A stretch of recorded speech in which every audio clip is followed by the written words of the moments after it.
anochecer yo te alabaré. Grande es tu fidelidad hacia mí. Grande es tu fidelidad hacia mí. Amén. Gracias, Señor. Gracias, Señor. Grande es tu fidelidad. Tú has sido fiel, Señor. Gracias, eso es lo que me conforta, Señor, saber que tú eres fiel, que tú eres verdadero y que tú siempre estarás conmigo hasta el fin de los tiempos. Te damos a ti la gloria y la honra, Señor. Gracias. Hermano, esta noche vamos a estar hablando un tema que sé que posiblemente lo hemos escuchado y lo hemos escuchado, pero qué bueno saber que la palabra está escrita por más de 2000 años y todavía cuando la leemos hay cosas que, como digo, pero esto lo leí yo otra vez, esto yo no lo había leído, cosas como esta aunque la hayamos leído, ¿verdad? Pues eso nos pasa a todos, porque de lo que vamos a hablar yo sé que lo hemos hablado y voy a empezar a hablarlo para que lo entiendan, para que lo tengamos. Gracias, Señor. No, de verdad estoy bien. Señor me pone contentura en este momento. Amén. Vamos a hablar de peligros ocultos que amenazan la familia. Lo hemos llamado monstruos de la familia, pero yo estoy hablando de peligros ocultos, cosas que a veces sabemos y que las sabemos como lo estoy mencionando, pero como que las dejamos pasar desapercibidas. Y como cuando vemos que nos ocasionaron un problemón en la familia o una situación, decimos, ¿qué pasó aquí? Y tenemos que volver a empezar y buscar cuál fue la fuente de esa amenaza a nuestra familia. Para esto voy a estar hablando de si podemos conseguir la proyección de Ruth 1 o si lo podemos proyectar, el libro de Ruth 1 al 5. Tengo Reina Valera, aunque la vamos a estar leyendo propiamente, pero quiero empezar con una introducción. Y tengo un par de libros de él, de James Dobson. Es un doctor y pastor que habla mucho sobre la familia, sobre los matrimonios. Ha escrito varios libros con relación a esto, pero hay una publicación de 1983 que cuando estaba buscando y estudiando el tema, recordé esto y le voy a comentar esto, lo que dice. El libro se llama Love Must Be Tough. El amor debe ser duro o difícil, ¿verdad? O fuerte. Este libro fue escrito en el 1983, hace 40 años, una generación, ya mismo 40 años.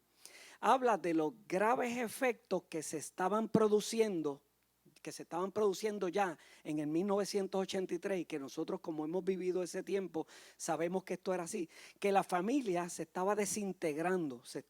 Él describe las víctimas más vulnerables de la inestabilidad familiar son los niños que son demasiado jóvenes para entender lo que ha ocurrido a sus padres.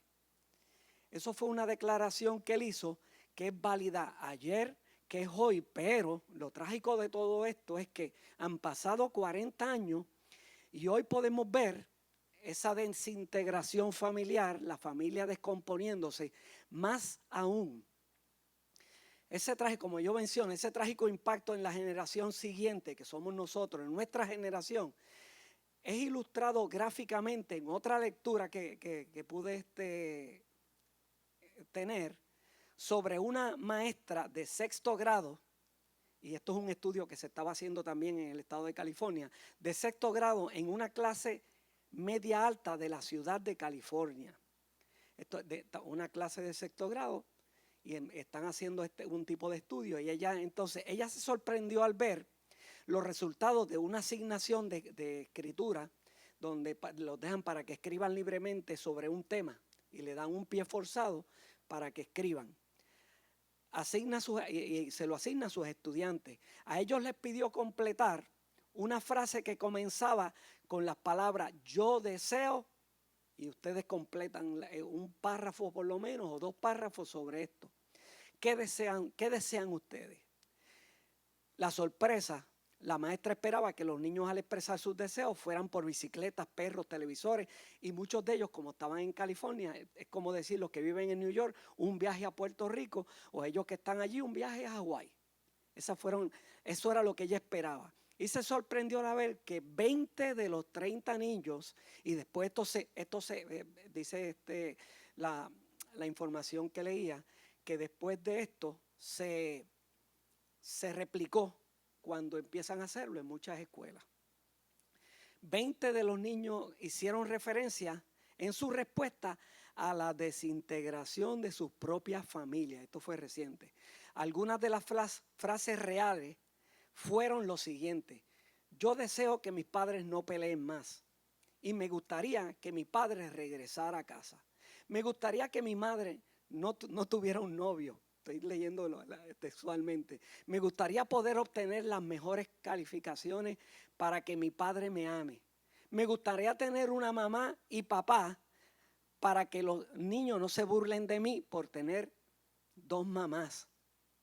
Me gustaría tener un rifle para poderle disparar a los que se burlan de mí.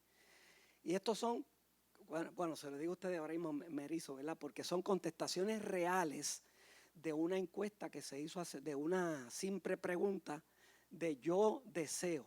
Y estaban hablando de todos los problemas familiares, niños de 6º grado, ¿cuánto? 8, 10 años. 10, 12 años. Así que algunos de los ataques a los hogares ¿y qué pasa con esto? Y cuando hablaba de esto, le decía a Gloria, yo hace 3 o 4 días atrás que le decía a Gloria que yo quería hablar sobre la familia, que tenía la inquietud de hablar sobre la familia, pero no sabía cuál era el tema. Decía Gloria, todavía no sé el tema, pero yo sé que tiene que ver con los ataques que sufre la familia. Pues así, por eso fue. Y algunos de los ataques en los hogares son evidentes en la familia, y vamos a ver lo que son ataques evidentes y lo que son otros ataques como los definimos. Como los intentos de redefinir la definición de matrimonio para acomodar y legitimar las uniones homosexuales. Esos son ataques que están sufriendo, que son evidentes, que uno los ve, que estamos siendo atacados. La familia está siendo atacada desde el mismo momento en que fue instituida por Dios. Desde el mismo Edén ha sido atacada, ¿verdad? Es el blanco. Eso es uno de los paréntesis. Pero otros peligros ocultos existen. Vamos a leer una historia de amor, según descubrimos algunos peligros ocultos que debemos corregir. Esa historia se refiere a Ruth, del 1, versículos 1 al 5. No sé si la podemos proyectar, pero si no, la leemos. Dice así. La voy a leer y después vamos a explicarla. Aconteció en los días que gobernaban los jueces que hubo hambre en la tierra, y un varón de Belén de Judá fue a morar en los campos de Moab, él y su mujer y 2 hijos suyos, una familia de 4, y 2 hijos suyos. Continuamos. El nombre de aquel varón era Elimelech, y el de su mujer Noemí. Y todos conocemos la historia de Noemí y Ruth, y vamos a hablar sobre eso.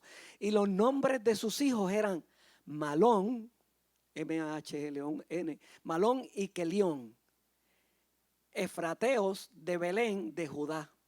Llegaron pues a los campos de Moab y se quedaron allí. El 3.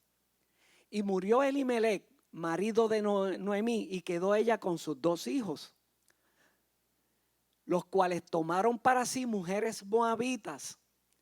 El nombre de una era Orfa y el nombre de la otra Ruth. Y habitaron allí unos 10 años. Y en el 5, y murieron también los 2 hijos, Malón y Kelión, quedando así la mujer desamparada de sus 2 hijos y de su marido. Cuando leo esta historia, Yo le digo una historia de amor y van a ver por qué.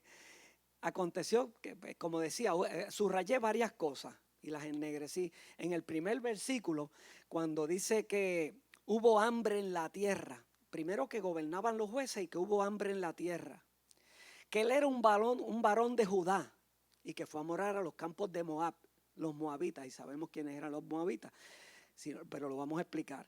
Otra cosa que subrayo es los nombres: Elimelech, Malón, Kelión, Noemí, y que eran de Belén de Judá.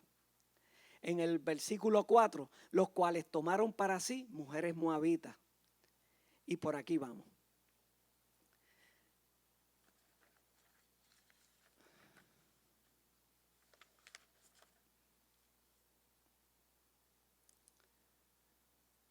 Ok.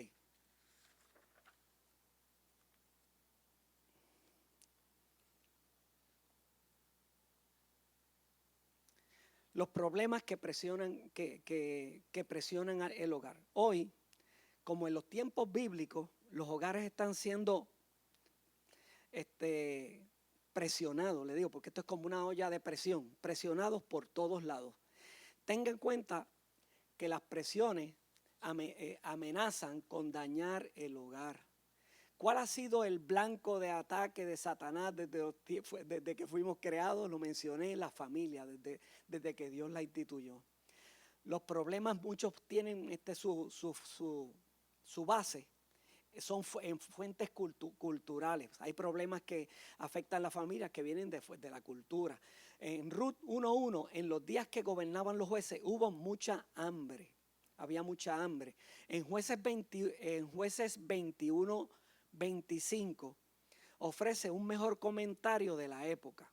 En la época, cuando usted lee Jueces 21, que va exactamente después del libro de Ruth, viene el libro de los jueces, en el 21:25 dice, ofrece el mejor comentario de la época, porque le dice, cada uno hacía lo que bien le parecía. Era un tiempo en que cada uno hacía lo que bien le parecía. No había, gobernaban los jueces, pero cada uno hacía lo que bien le parecía. Esa época no es diferente a la actual. Incluso entonces el mundo luchaba con el relativismo moral, que es la idea que no existen principios morales universales o absolutos. Cuando digo el relativismo moral, eso es, la definición exacta es una idea que no existen principios morales universales o absolutos, o una versión de la moralidad que propone que cada uno hace lo que puede. Y dicen, y por ejemplo, pues ven a alguien, o sea, no había moral ninguna, un tiempo de falta de moral, donde hacían lo que podían y decían, ¿y quién soy yo para juzgar? O sea, veían a alguien haciendo malo, pues si yo estoy haciendo lo malo también, pues ¿quién soy yo para juzgar? Porque se habían olvidado en todo el sentido de la palabra de lo que estaba escrito, del libro, de lo que las enseñanzas de Moisés, o sea, de toda la ley que el mismo Dios le había dejado. Se habían olvidado. Entonces,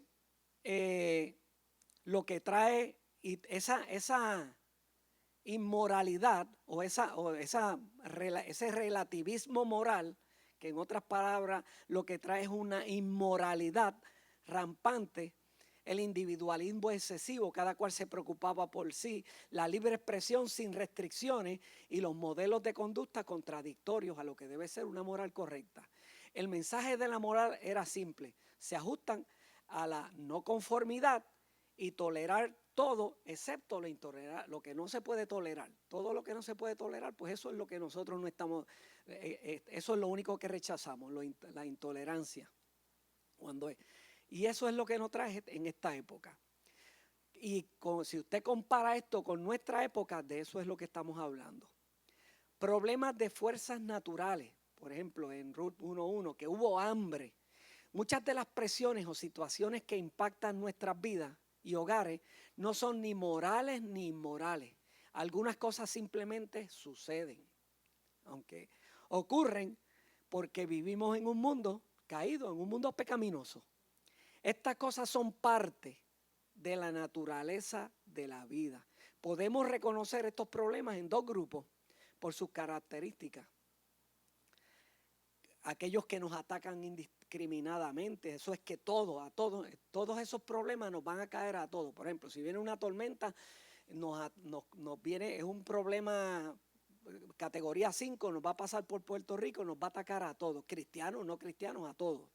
Eso es, atacan indiscriminadamente a todo el mundo, cristianos, ateos, a todos. Pues hay problemas que surgen de ese tipo de forma, que nos atacan a todos. Nadie, ni siquiera los creyentes, son inmunes a estos tipos de problemas. Y aquí tengo que recordarle que escrito está en Juan 16:3. Estas cosas os he hablado para que en mí tengáis paz. En el mundo tendréis aflicción, pero confiad, yo he vencido al mundo. Esto, cuando estaba en esta parte, decía, todo esto sí puede pasar, pero nosotros tenemos la esperanza de que escrito está en Juan, de que venían situaciones difíciles, pero que nosotros teníamos la esperanza de que Él estaba con nosotros y ha vencido al mundo. Otros problemas que vienen, son los que están fuera de nuestro control. Tome esta familia, por ejemplo, la de Ruth. Un día, un buen hombre llamado, y aquí el significado de los nombres bíblicos es sumamente importante, se lo menciono como un pequeño paréntesis. Un día, un buen hombre llamado Elimelech, que significa Dios es mi rey, se casa con una mujer dulce, joven, llamada Noemí, que significa agradable o dulce. Noemí, agradable o dulce. Parece un matrimonio, y fue así, hecho en el cielo. Entonces, Dios es mi rey y un dulce tienen 2 hijos. A primera vista parece una familia típica y funcional, pero las cosas no son como parecen. Usted ve cuando el primer hijo, Malón, nació, se veía enfermo. Así mismo lo dice la palabra. Y por supuesto, le dieron un nombre apropiado, enfermizo. Se llamaba enfermizo, wow. Y el segundo hijo, Kelión, nació pequeño y tan débil que lo nombró suspirar o desgastado. Ya estaban maldecidos y pues, ustedes saben el resto de la historia, cómo murieron en esto. Ahora, ¿por qué había 2 niños enfermizos nacidos de una pareja tan, entre comillas, agradable, pudiéramos decir? ¿Y por qué vienen las hambrunas? ¿Por qué lo demás? ¿Por lo demás? ¿Por qué se producen los desastres naturales? ¿Por qué alguien se enfrenta a una enfermedad en un largo plazo? ¿O por qué cualquier trabajador pierde su trabajo?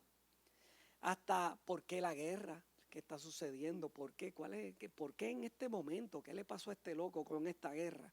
¿Y por qué el mercado de la bolsa de valores tiene esta crisis tan grande y se hunde y vamos hacia una depresión? Aparte de las ocasiones específicas en las que Dios indica que Él envió o permitió la adversidad o la situación para un fin específico, por lo menos yo tengo que decir que no lo sé exactamente. Nadie sabe exactamente por qué esto sucede, porque en el mundo tiene aflicciones y vienen cosas que no podemos controlar y están fuera de nuestro control. Pero al fin y al cabo sucede algo. Voy para allá. Así que no lo podemos explicar, no lo podemos saber, pero debemos evitar que cuando suceden estas cosas empezamos a echar culpa. No las podemos evitar. Vienen a nuestras vidas, pero a alguien tenemos que decirle que tiene la culpa, al gobernador, a Putin, a quien sea. Debemos evitar al calentamiento global. Debemos evitar culpar a nadie por las cosas que no sabemos y mucho menos a Dios. Porque hasta a Dios le echamos la culpa. Esa tormenta vino, Dios la mandó por el centro del plato para nosotros. Esa guerra, por lo general, estas circunstancias tan estresantes ocurren porque vivimos, volvemos a lo mismo, en un mundo de pecado. Si estuviéramos en el paraíso, en el Edén, no fuera así, ¿verdad? Y si estuviéramos en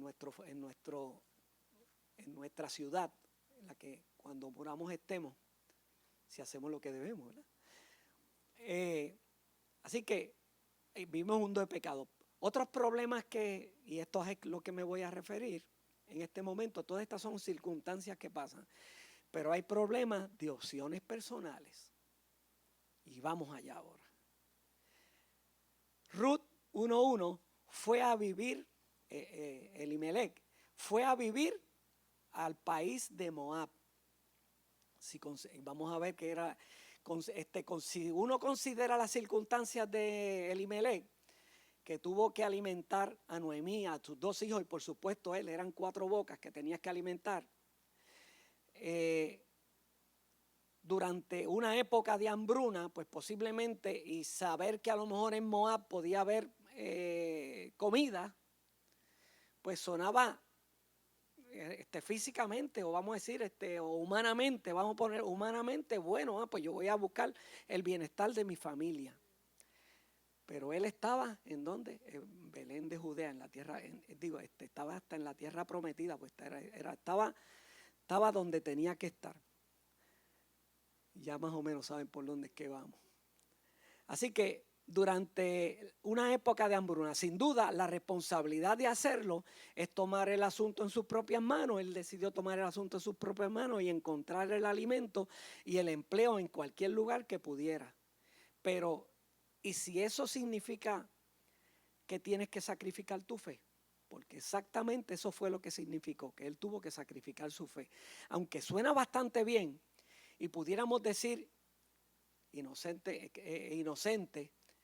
que él inocentemente va a Moab, era como ir a Sodoma. Y me voy a explicar. Él estaba saliendo y esto se compara muchísimo con la historia. Esta historia se compara exactamente, si ustedes, que fue lo otro que vino a mi mente y me acuerdo de esto ahora, igualito que Lot, cuando salió y se fue para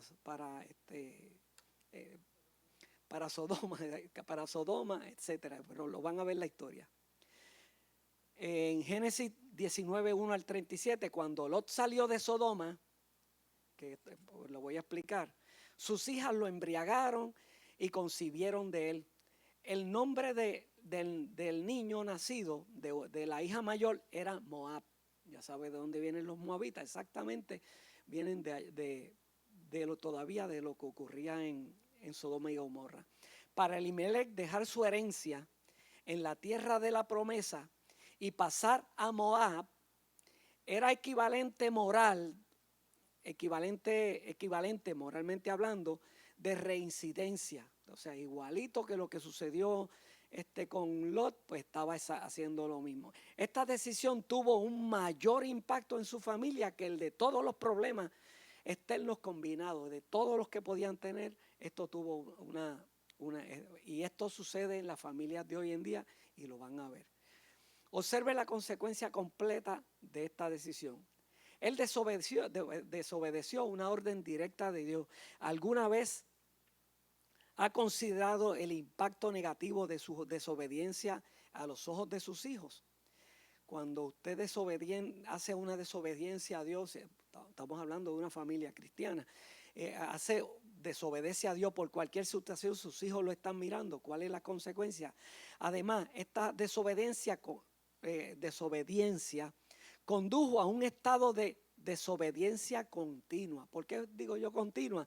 Porque permaneció allí, dice el versículo 2 que acabamos de leer, y estuvo por 10 años, se quedó allí.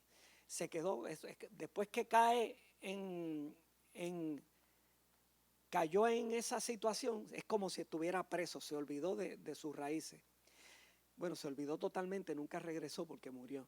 El no estimar, valorar su herencia espiritual a los ojos de su familia, cuando usted hace esto, cuando usted no estima, cuando usted no valora, ahora estamos hablando espiritualmente, la herencia espiritual o los hijos de su familia, la tierra que poseía era algo más que la granja familiar, era una herencia espiritual que Dios le dio a sus antepasados y que la cultivaban antes que él. El no discernir el significado espiritual de esta herencia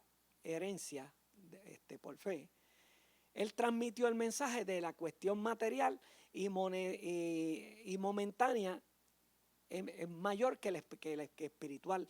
Ese fue el mensaje que él transmitió. Él dijo, espérate, no, esta situación, yo hasta voy a dejar mi finca, voy a dejar todas las tierras, porque tenía tierras, etcétera, y me voy a otra tierra.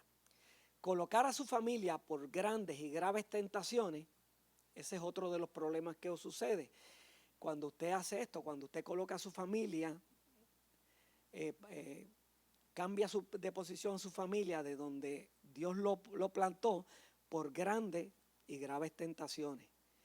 En Jueces 2, del 2 hasta, escúchate esto, en Jueces 2, 2 y 3 dice, pero no has obedecido mi voz, porque no has hecho esto, porque no has hecho esto tanto.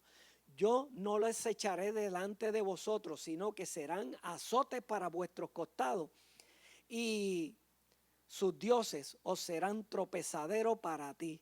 Una de las consecuencias de su desobediencia fue la amenaza de espinas y trampas de la cultura pagana. Cuando se fue a Moab se enredó con todo lo pagano que sucedía allí.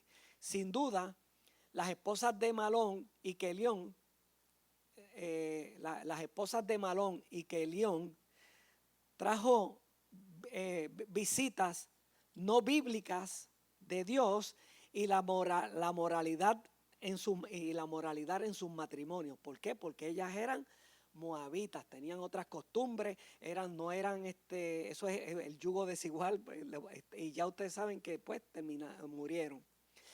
Aunque bien intencionadas, que puedan que se mueva para alimentar a su familia, fue bien intencionado.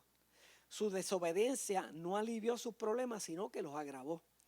Después de su muerte, en el versículo 3:5, que se quedaron a luchar, que Noemí se queda con sus dos nueras para luchar por su propia cuenta sin la ayuda de sus familiares cercanos. En lugar de mirar a culpar a otros de los problemas que enfrentamos, tal vez deberíamos volver a examinar, esto es otro pensamiento, a examinar las decisiones que hemos tomado y su impacto real en nuestra familia. Hay cosas, esto es un momento súper tremendo para uno, pensando en esto, y pensaba, ¿contra qué decisiones yo he tomado que han atrasado mi desarrollo en todos los sentidos, que mi familia se desarrolle? ¿Qué hice para que fulano o fulanita de mi familia no esté sirviendo al Señor en esto? O sea, mírese usted mismo, algo sucedió cuando uno es como digo yo, el patriarca de la casa, ¿verdad? O el que está como cabeza del hogar. Y son cosas que tenemos que preguntarnos. Debemos tener en cuenta la gran promoción, debemos tener en cuenta cuando hablo de la gran promoción, es cualquier promoción que te puedas recibir, cualquier otro beneficio que tú puedas encontrar en otro lugar, que tengas cuidado que eso no te saque de la iglesia, porque a veces por otras razones encontramos que estamos aquí, pero me ofrecen cielo y Castilla, como dice un refrán, en otro lugar, pues me voy a mover de aquí, voy a buscar otra de esto te hizo que te movieras posiblemente por un empleo, pero te olvidaste de tus raíces, de tu casa, donde echaste y de posiblemente donde está tu bendición. No racionalizar esto diciendo que vamos a volver tan pronto como las cosas se calmen, o tan pronto como la hambruna termine, o tan pronto todo esté bien, yo regreso a Puerto Rico, me voy de Puerto Rico, pero cuando todo esto se calme, se va, se mete a otro, y muchos puertorriqueños se fueron para ir y regresar 1 o 2 años. Y hay más de 8 millones de puertorriqueños en los Estados Unidos que quisieran venir a Puerto Rico, más puertorriqueños fuera que dentro, porque quisieron hacerlo. Y esto pasa, es una trampa. Pero nos hemos olvidado de que la desobediencia lleva a un estado de la falta de desobediencia, y luego vienen las otras tentaciones que las riquezas descubre y te puede ofrecer, que las riquezas te pueden ofrecer, pero son riquezas falsas. La premisa que pondrá a prueba el hogar, y cuando hablamos de premisa hablamos de aquella idea que tú tienes como cierta para tomar decisiones. Tú a veces tienes que tener cuidado. Lo que quiero decir con esto es que tú tienes que tener cuidado con las cosas que tú tienes o esa idea que tú tienes para tomar decisiones. que mucho cuidado con las ideas, con las premisas. Estos son advertencias para que nosotros meditemos. Advertencias para que cuando vayamos a tomar decisiones que pueden afectar nuestra familia, pensemos 20 veces más y que las consultemos con Dios, porque por supuesto, si tenemos, para eso es que lo tenemos, porque eso nos pueden llevar a sitios difíciles. Detrás de la decisión de Elimelech hay una premisa que ha afectado gravemente a la familia. Puedes dejar a Dios fuera de casa y aún tenerlo todo. Aplicamos esta premisa de varias maneras. Eso fue básicamente es lo que hizo. Pues eso es lo que tenemos que tener cuidado. Voy a sacar a Dios en este momento de aquí y como quiera voy a obtener, después yo regreso o hago lo que sea, y puede ser totalmente contrario. Cuando a veces somos totalmente indiferentes a Dios, el mundo perdido sugiere, estamos recibiendo muchísimo a lo largo de todo este camino sin contar con Dios.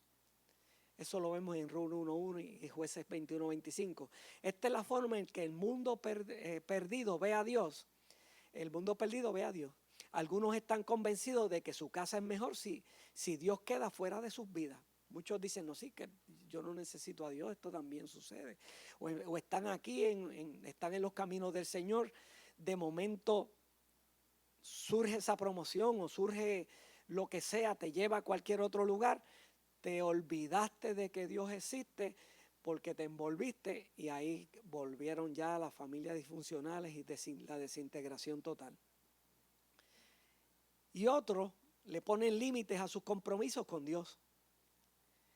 Estos son los que confiesan conocer a Dios. Sin embargo, tendrían que admitir que no tienen fe. Pero simplemente, o pueden decir, sí, yo tengo fe. Pueden decirlo, pero no es simplemente decirlo, no la practican. Así era Elimelech. Creía que era un ciudadano de la ciudad celeste, pero eligió vivir en los suburbios del pecado. Como él, muchos simplemente tienen compromisos más importantes que su relación con Dios. Esos compromisos podían incluir algunas cosas buenas como horas extras de trabajo para dar a su familia las cosas buenas de la vida, pero a veces esas cosas buenas, esas horas extras de trabajo te quitan de tu venir a la iglesia, te quitan de tu tiempo de oración, te quitan de tu tiempo de compartir con sus hijos, de tus cultos familiares.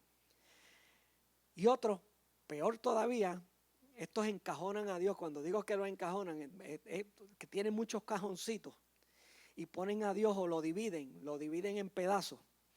Estas viven en la tierra prometida, es decir, van a la iglesia a veces, pero dejan la iglesia en la iglesia. Eso es cuando salieron de aquí, se olvidó de que existe la iglesia. No obstante, ellos no llevan su fe a su casa. Esto quizás suena demasiado religioso de mi parte, ¿verdad? Pero es una realidad. Esto yo lo he visto durante toda mi vida en muchos casos, ¿verdad? Se han olvidado que en Deuteronomio 6.6 dice que indica a las madres y a los padres de transmitir su fe cuando te sientes en tu casa, cuando andes por el camino, cuando te acuestes y cuando te levantes. En todo momento tú tienes que estar cargando con el que tú has sido sellado, vamos a ponerlo así, con el Espíritu Santo que es el que nos va a guiar a toda verdad. Las promesas que bendecirán al hogar. ¿Qué promesas pueden bendecir al hogar?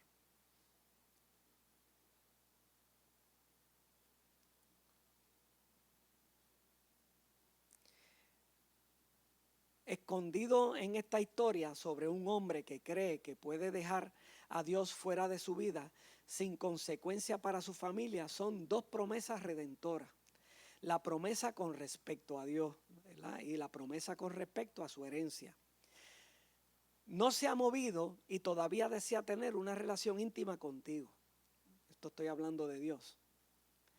Cuando dejamos a Dios por Moab, cuando dejamos la bendición por irnos a la maldición, o cuando dejamos la espiritualidad por irnos al mundo, Él nos espera donde lo dejamos, igualito que el hijo pródigo, igualito que el padre al hijo pródigo.